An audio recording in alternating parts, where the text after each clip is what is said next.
Alors parle-nous des décisions précédentes, comment ça s'est passé, ensuite comment tu vois l'avenir pour ton entreprise pour le futur. Alors au départ, notre idée était simple, on avait une société en Allemagne dont les coûts de fabrication étaient relativement élevés.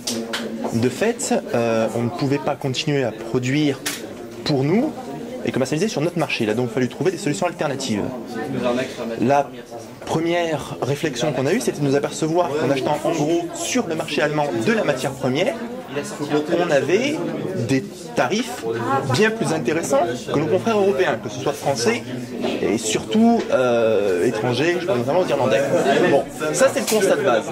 Du coup, il nous a paru évident d'aller chercher sur d'autres marchés des produits finis certifiés que nous pourrions acheter à un prix honorable et revendre sur notre marché à notre nom propre.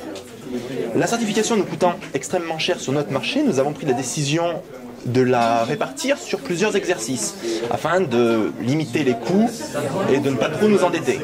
Ça, c'est la première idée.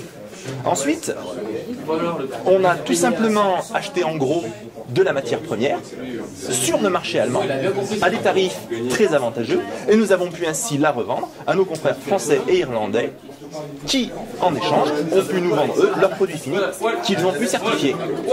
Avec ça, on est arrivé à revendre sous notre nom propre des produits certifiés que nous avons fabriqués en France et en Irlande. Aujourd'hui, nous sommes en train de négocier l'entrée au capital d'une société française, dans un sens comme dans l'autre, c'est-à-dire que la société prend une partie de notre capital, nous prenons une partie de la leur, à hauteur de 10% visiblement. Je pense qu'aujourd'hui, c'est un partenariat qui pourra s'avérer très bénéfique pour chacune des deux sociétés. À l'heure actuelle, on en est là. L'objectif final est de pouvoir conserver notre positionnement relativement haut de gamme sur le marché allemand avec des produits fabriqués en Irlande, certifiés en Irlande, ainsi qu'avec des produits allemands qui, au prochain exercice, devraient être certifiés.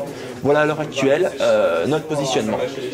Je pense que c'est un choix qui s'est avéré relativement bon dans la mesure où, au niveau des chiffres, notre chiffre d'affaires n'a cessé d'augmenter, très légèrement certes, de 300 000 en 300 000 euros.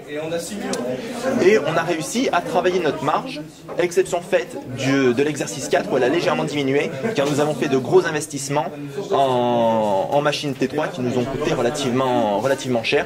Cela dit, il paraît logique que cet investissement nous apparaisse rentable à partir de l'exercice 5 qui va donc se dérouler maintenant. Je pense à peu près avoir fait le tour. Est-ce que vous avez des questions particulières que j'aurais oubliées? Ça va, merci. C'est moi. Il n'y a pas de problème. Merci beaucoup.